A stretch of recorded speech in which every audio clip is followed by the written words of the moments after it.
Hi friends, in the series of economic survey lectures, the today's topic is, does India's sovereign rating reflects its fundamentals? So before I getting into the detailed analysis of what exactly Indian sovereign rating and does it really reflecting the fundamentals and what are those fundamentals in India, and the economic survey chapter itself starts with quote of Rabindranath Tagore, like where the mind is without fear and the head is held high, into that heaven of freedom, my father, let my country awake.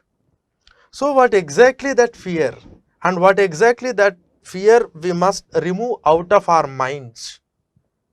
So what is that fear is? The fear is of sovereign rating fear.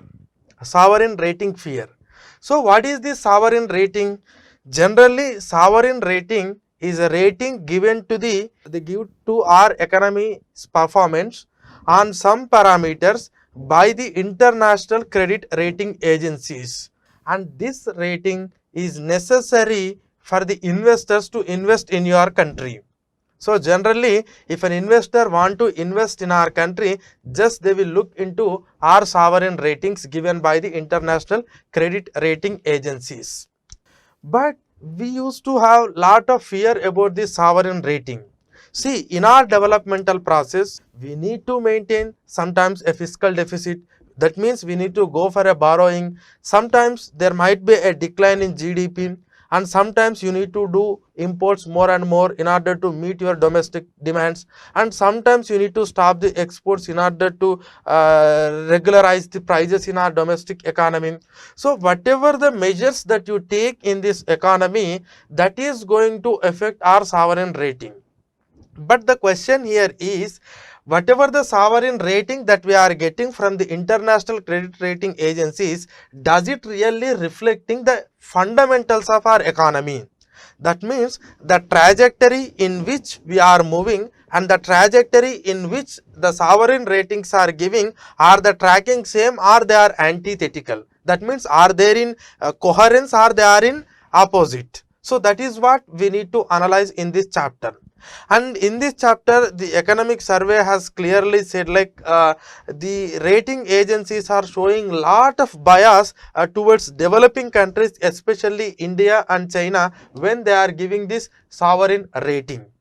And these sovereign ratings are actually not reflecting our fundamentals. So need to be fear about sovereign ratings, because whatever it may be the sovereign rating, but your fundamentals are so strong, so need to have a fear, and into that freedom, my father, let my country awake. That is what the quote with the chapter starts.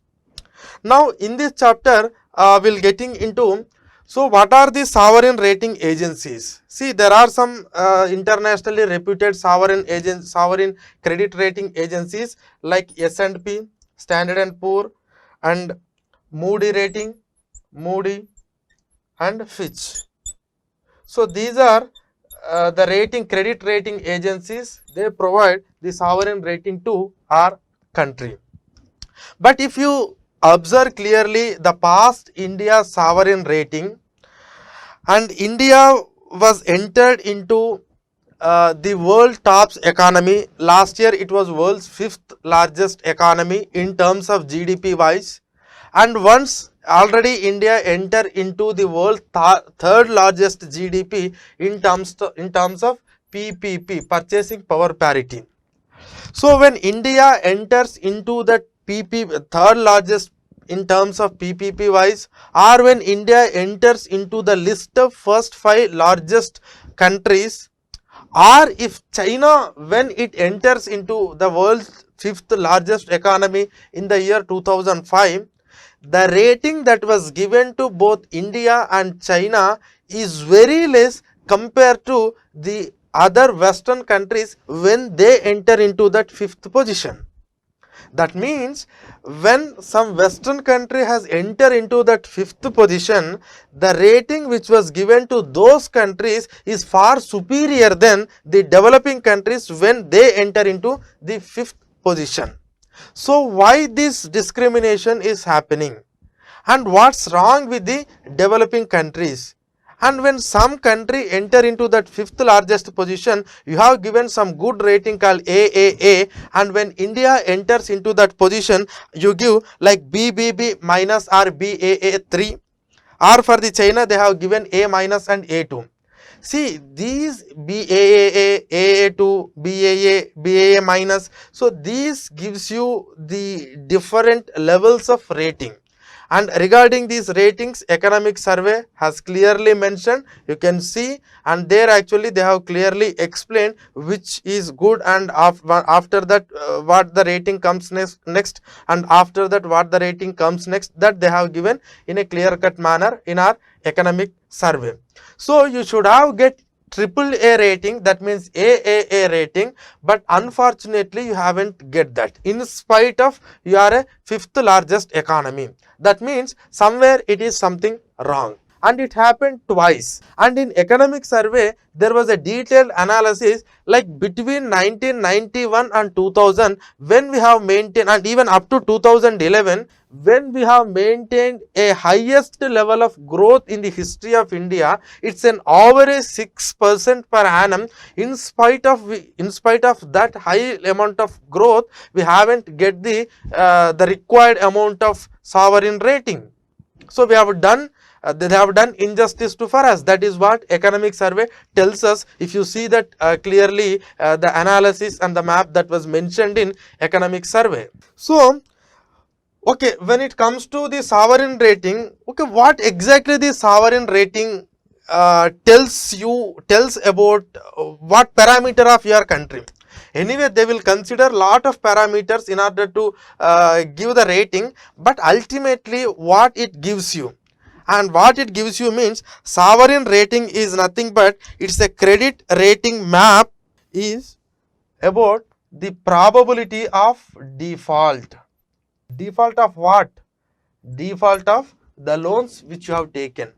So the sovereign credit rating which gives you the ultimate conclusion is the probability of default. So probability of default means I can also say like your credit worthiness. That means you have taken lot of credit, and are you repaying in a proper manner? Are you going for a default? This is the ultimate conclusion that you can draw from the sovereign ratings. That is what economic survey gives you. Sovereign rating gives you your credit worthiness, and if your sovereign rating is downgraded, means your credit worthiness is coming down, or the probability of the default is very high. That means you may default the loans which you have taken. That gives the credit rating map. But if you really looking into the India's credit worthiness, India has never used this default, and India has never defaulted. Even in the 1991 crisis, we have pledged our gold, and we are physically lifted our gold to the foreign countries like London, but we haven't gone for any default. So our credit worthiness is very high. Even in a critical crisis time also we haven't defaulted. And on the case of probability of default, we are 0. But on the one hand we are so credit worthy, on the other hand they are reducing the rate, which reflects like you may default, which is not happened in the history, and probably it may not happen in future also. So as a borrower, our capacity is very high to really repay the loans, and that too when they are talking about this credit worthiness, and they especially focus on the foreign debt, whether this country is really having an enough amount of reserves or enough amount of capacity to repay the foreign debt. And here when it comes to the India's foreign debt, I think in the last class also we have discussed, but when it comes to the repaying capacity of India's foreign debt is very high, and that too in our total debt, the foreign debt contribution is very limited. And here when it comes to the total debt, actually especially when it comes to foreign, here we will consider the general government debt plus private debt as far as external sector is concerned. That means if any private entity in this country, if they have taken any loan from the foreign country, or general government, either it is the state government or union government has taken any loan from the foreign country, generally we consider this debt as general debt and private debt. And why we are considering private debt here as far as the external debt is concerned? Because in India we don't have a full capital account convertibility. And suppose if you have that full capital account convertibility, probably all the capital accounts, that means the investment and loans whichever you are taking will be freely converted at the market rate, and everyone and anyone can store it.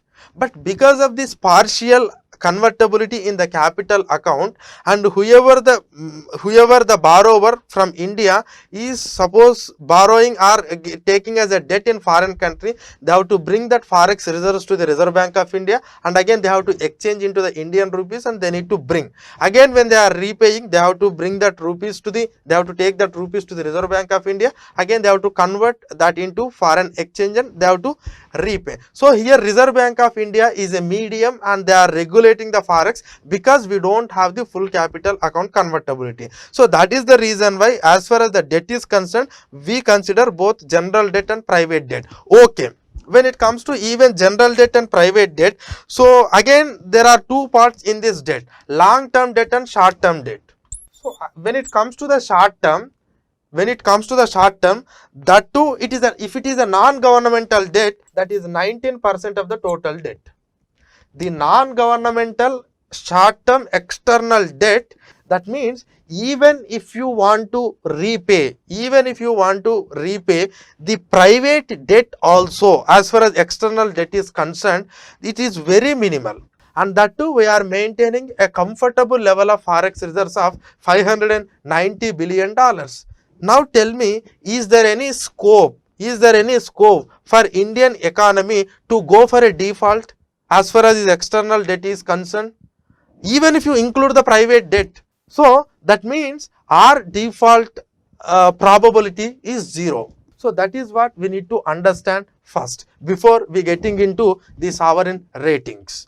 Okay, so even the short term non-governmental debt is, I told you, like 19%, and if you take the case of the total government, that too external debt, the sovereign's external debt is something around 4% of the GDP, that leads to 20% of your forex. So the short term non-governmental debt is 19% of the forex and your sovereign debt is something around 20% of the forex.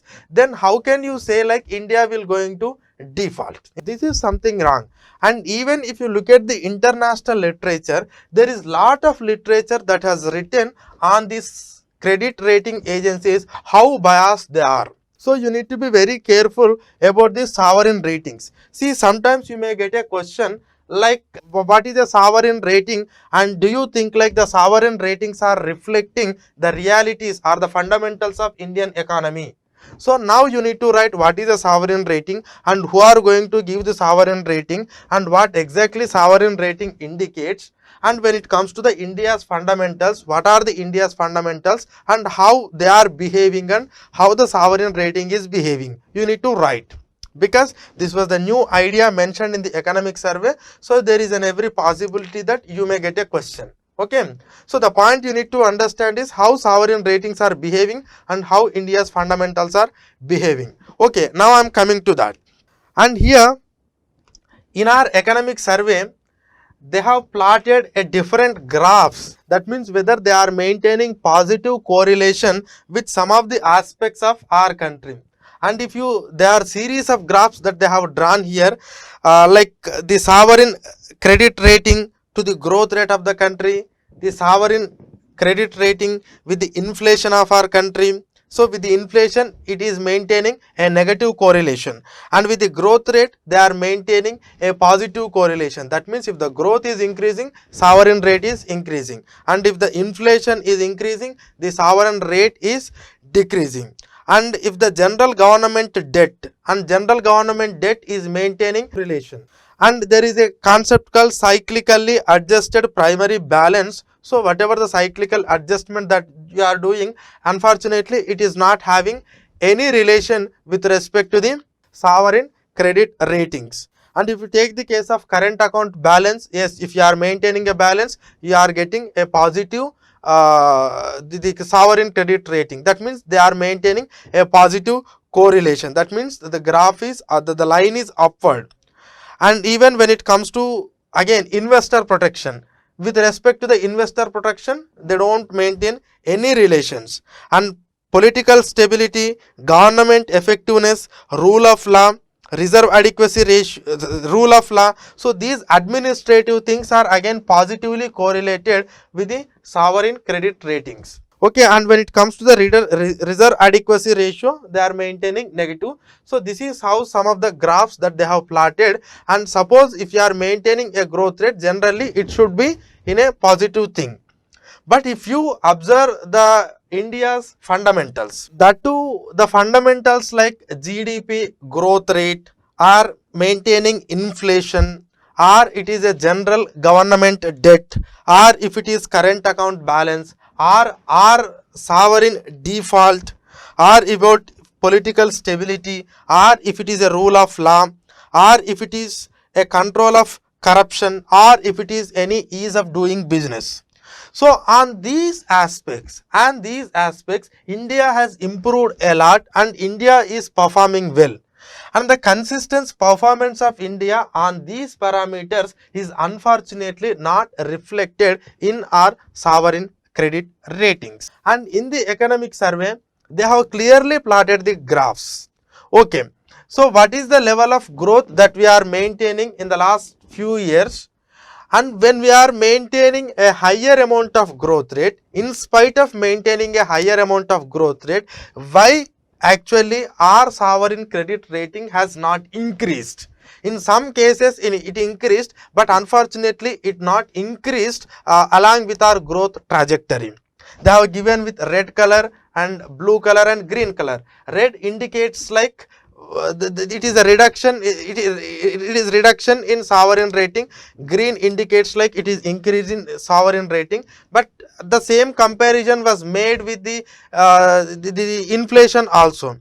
When we are maintaining, when we are able to reduce our inflation levels, how actually the sovereign rating has not given. And the similar amount of graphs were drawn with our general debt level. And also similar amount of graphs were drawn with our the current account balances. So that means when our fundamentals are so strong, and when we are maintaining a consistent performance, and once in a while you are changing the sovereign rating, but you are not updating yourself with the progress that is happening in India and with the fundamentals that are developing, the fundamentals that are becoming so effective in India.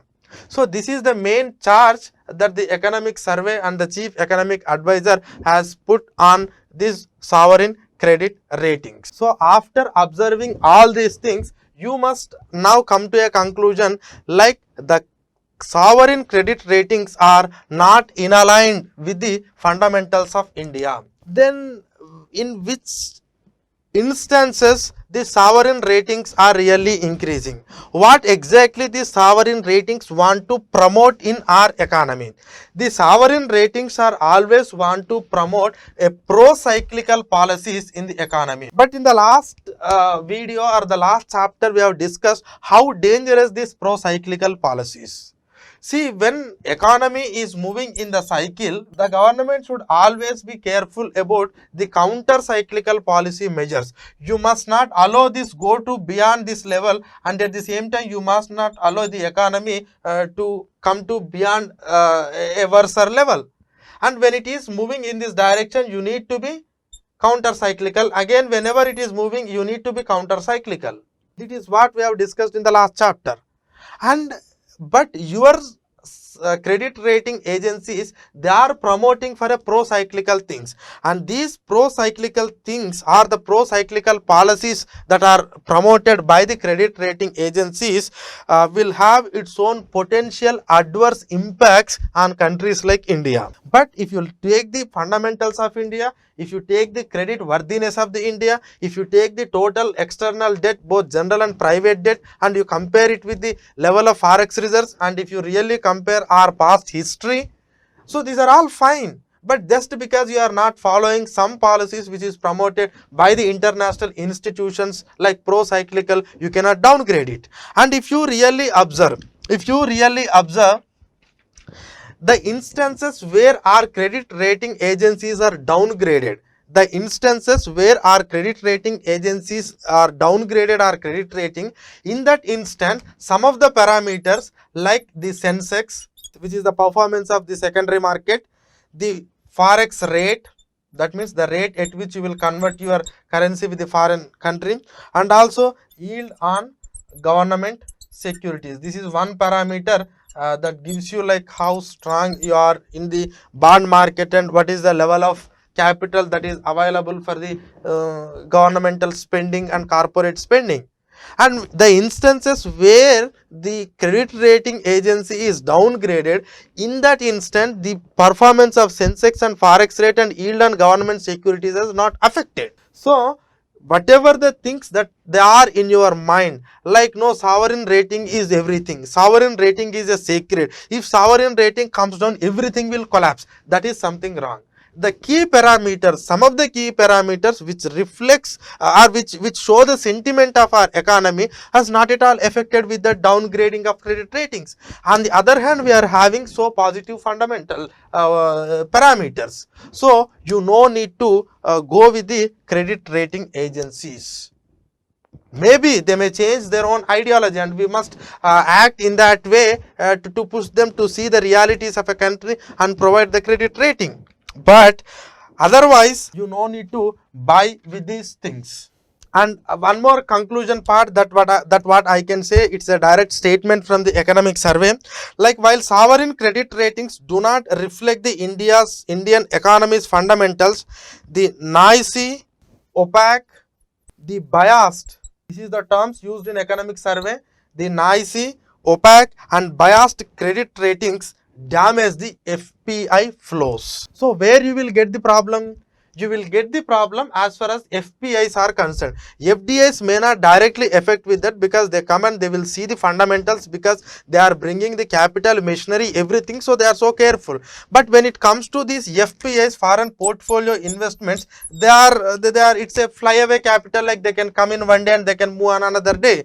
So those people may because they don't know the fundamentals of India and they physically they don't come and they don't verify what is happening, just they go with the international agencies and their ratings, and these ratings may affect the foreign portfolio investments. But apart from that, in other aspect we are doing good and we are going to do good, but the problem only with the foreign portfolio investors. So that is the reason why we must be very careful about the sovereign credit ratings. And even recently, because of the pandemic, government want to go for a more debt, and the immediate point is, if you go for the more debt, the immediate point that comes into your mind is how the sovereign ratings are going to rate your country if your fiscal deficit reaches beyond a particular point.